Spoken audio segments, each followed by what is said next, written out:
അതിരപ്പള്ളിയിലെ അതിസങ്കീർണമായ കാട്ടാനയുടെ ചികിത്സാ ദൗത്യം നിർണായക ഘട്ടം പിന്നിട്ടു. 7:15 ആനയെ മയക്കുവെടിവെച്ചത്. ഉടൻ തന്നെ കാട്ടാന മയങ്ങി വീഴുകയും ചെയ്തു. ഡോക്ടർ അരുൺ സഖറിയയുടെ നേതൃത്വത്തിൽ മുറിവിൽ മരുന്ന് വെച്ചു. ലോറിയിൽ ആനയെ കോടനാട്ടെ കൂട്ടിൽ സുരക്ഷിതമായി എത്തിച്ചു. ഡോക്ടർ അരുൺ സഖറിയയുടെ നേതൃത്വത്തിൽ തുടർ ചികിത്സ നൽകും. വിശദാംശങ്ങളുമായി ജെയ്നസ് രാഗിൻ ചേരുന്നു. രാഗിൻ, അവിടെ നിന്ന് നൽകാൻ കഴിയുന്ന ഏറ്റവും പുതിയ വിവരങ്ങൾ എന്താണ്? ആന അവിടെ എത്തിയതിന് ശേഷം കുറച്ച് ആരോഗ്യനില മെച്ചപ്പെട്ടിട്ടുണ്ടോ? ഭക്ഷണമോ വെള്ളമോ ഒക്കെ കഴിക്കുകയൊക്കെ ചെയ്യുന്നുണ്ടോ?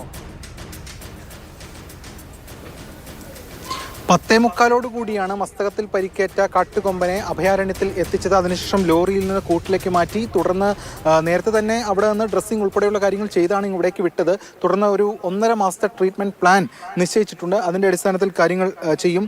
ജെയിൻ കൂടി നമുക്കൊപ്പം ചേരുകയാണ്. ജെയിനെ, ഈ അഭയാരണ്യം ഇവനൊരു അഭയസ്ഥാനമാകട്ടെ നമുക്കൊക്കെ ആശിക്കാം, അല്ലേ? വേഗത്തിൽ റിക്കവർ ചെയ്ത് വരട്ടെ എന്നാണ് നമുക്കൊക്കെ പറയാനുള്ളത്. എങ്ങനെയാണ് ഇത് കാണുമ്പോൾ? തീർച്ചയായിട്ടും നമ്മളിപ്പം ഇവിടെ ഇപ്പോൾ തന്നെ 7 ആനകളുണ്ട്. അത് ഇത്തരത്തിൽ പരിക്ക് പറ്റിയതോ അല്ലെങ്കിൽ മറ്റേതെങ്കിലും സ്ഥലത്ത് നിന്ന് വനം വകുപ്പ് റെസ്ക്യൂ ചെയ്ത് കൊണ്ടുവന്ന ആനകളാണ്. അപ്പോൾ അതിനെയൊക്കെ നല്ല രീതിയിൽ സംരക്ഷിച്ച് പരിചരിച്ചുള്ള പരിചയം അഭയാരണ്യത്തിലെ ഉദ്യോഗസ്ഥർക്കുണ്ട്. അതോടൊപ്പം തന്നെ ഇവിടെ ഒരു വനം വകുപ്പിൻ്റെ ഡോക്ടറുണ്ട്.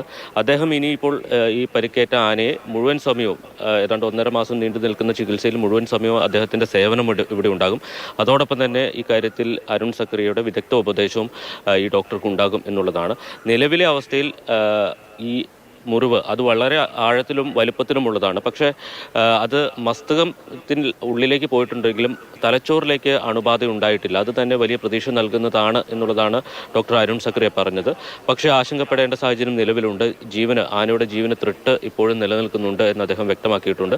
അതുകൊണ്ട് തന്നെ കൃത്യമായിട്ടുള്ള ഒരു പ്ലാനിങ്ങോട് കൂടിയ ചികിത്സ, ആ ചികിത്സയിലൂടെ മാത്രമേ ഈ ആനയെ പൂർണ്ണ രീതിയിൽ അതിൻ്റെ ആരോഗ്യം വീണ്ടെടുക്കാൻ എന്ന രീതിയിലേക്ക് എത്തിക്കാൻ കഴിയൂ എന്നാണ് കരുതുന്നത്. പക്ഷേ നമുക്കറിയാം, ആനയെ ചികിത്സിച്ച് പൂർണ്ണ ഭേദമാക്കിയാലും പിന്നീട് ആനയെ എന്ത് ചെയ്യണം എന്നതൊരു വലിയ ചോദ്യമാണ്. ഒരു പക്ഷേ ഇവിടെ തന്നെ സംരക്ഷിക്കാൻ കഴിയും. അതൊക്കെയാണ് തന്നെ ആനയുടെ ആവാസ വ്യവസ്ഥ നിലനിർത്തണമെന്ന ഒരു നിലപാടാണ് അരിക്കൊമ്പനിൽ സ്വീകരിച്ചത്. അതെ, നമ്മൾ PT-7 ഒക്കെ കാര്യത്തിൽ ആനയെ പിടികൂടി കൂട്ടിലടച്ചതിന് ശേഷവും ഹൈക്കോടതിയുടെ ഒക്കെ ഇടപെടൽ ഉണ്ടായതാണ്. സ്വാഭാവികമായും ഇനി ഒരു കൂട്ടിലടയ്ക്കുന്ന ഒരു രീതിയിലേക്ക് പോയാൽ അത് കോടതി വ്യവഹാരങ്ങളിലേക്ക് പോകാൻ സാധ്യതയുണ്ട്. അതുകൊണ്ട് തന്നെ ഒരു പക്ഷേ ഈ ആനയെ പൂർണ്ണ രീതിയിൽ ആരോഗ്യം വീണ്ടെടുത്തതിന് ശേഷം അതിൻ്റെ സ്വാഭാവികമായിട്ടുള്ള വനമേഖലയിൽ തന്നെ മടക്കി വിടാനാണ് സാധ്യത കൂടുതൽ. ഈ അരിക്കൊമ്പൻ ദൗത്യത്തിൽ ഉണ്ടായിരുന്നതാണല്ലോ നമ്മളൊക്കെ. അപ്പോൾ ഈ അരിക്കൊമ്പൻ ദൗത്യം എന്ന് പറയുമ്പോഴത്തേക്കും അതിനകത്ത് ഈ അരിക്കൊമ്പൻ ഒരു പോരാട്ട വീര്യമാണ് പ്രകടിപ്പിച്ചത്. അപ്പോൾ കയറ്റാൻ കഴിയുമോ? കുങ്കിയാനകൾ ഉപയോഗിച്ച് അരിക്കൊമ്പനെ പോലൊരു ശക്തനെ ലോറിയിൽ കയറ്റി കൊണ്ടുപോകാൻ കഴിയുമോ എന്നതായിരുന്നു ആശങ്ക. പക്ഷേ ഇവിടെ ദുർബലനായിട്ടുള്ളൊരു ആനയാണ്, അവശ നിലയിലുള്ള ആനയാണ്. പക്ഷേ ആന വീണുപോയപ്പോൾ കുറെ കൂടി ടെൻഷനായി പലരെയും സംബന്ധിച്ചിടത്തോളം. അപ്പോൾ 2 ദൗത്യവും തമ്മിലുള്ളൊരു വ്യത്യസ്തമായ ടെറൈനും വ്യത്യസ്തമായൊരു സ്ഥിതിയും പരിസ്ഥിതിയുമായിരുന്നു, അല്ലേ? അതെ, രണ്ട് തരത്തിലുള്ള ഓപ്പറേഷനാണ്. ഒന്ന്, ഒരു അക്രമകാരിയായിട്ടുള്ള വളരെ അഗ്രസീവായി നിൽക്കുന്ന ഒരു ആനയെ പിടികൂടി മറ്റൊരു സ്ഥലത്തേക്ക് ട്രാൻസ്ലൊക്കേറ്റ് ചെയ്യുകയാണ്. അതിനകത്ത് ഒരുപാട് അപകട സാധ്യതകളുണ്ട്. പ്രത്യേകിച്ച് ചിന്നക്കനാൽ പോലെ ഒരു മേഖലയിൽ അതിൻ്റെ എൻ്റെ ഒരു ഭൂപ്രകൃതി വ്യത്യസ്തമായിട്ടുള്ളൊരു മേഖലയാണ്. ഇവിടെ റിസ്ക് ഉണ്ട്, പക്ഷേ കുറച്ചുകൂടി ഈസിയാണ്. ആന പൊതുവെ ആരോഗ്യം ദുർബലനായിട്ടുള്ള ഒരു അവസ്ഥയിലാണ്. പക്ഷേ ഇവിടെ റിസ്ക് ഉണ്ടായിരുന്നത് മറ്റൊരു ആന കൂടി ഉണ്ടായിരുന്നു എന്നുള്ളതാണ്. ഏഴാറ്റുമുഖം ഗണപതി എന്ന ആന മുഴുവൻ സമയവും ഈ മുറിവേറ്റ ആനയുടെ ഒപ്പം ഉണ്ടായിരുന്നു. അത് തീർച്ചയായിട്ടും വനംവകുപ്പ് ഉദ്യോഗസ്ഥരെ സംബന്ധിച്ച ഒരു വെല്ലുവിളിയാണ്.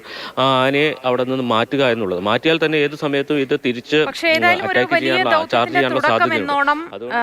ആ ഏഴാറ്റുമുഖം ഗണപതിയൊക്കെ മാറ്റി നിർത്തിക്കൊണ്ട് വളരെ വിജയകരമായി മയക്കുവെടി വെച്ച് പ്രാഥമിക ചികിത്സയും നൽകി കോടനാട്ടേക്ക് കൊണ്ടുവരാൻ ദൗത്യസംഘത്തിന് കഴിഞ്ഞു എന്നത് അഭിനന്ദനം അർഹിക്കുന്ന കാര്യം തന്നെയാണ്. ഇനി എങ്ങോട്ടാണ് ചികിത്സ നടക്കുക? രാഗനും ജെയ്നസ് രാജുവുമാണ് വിവരങ്ങളുമായി ഒപ്പം ചേർന്നത്.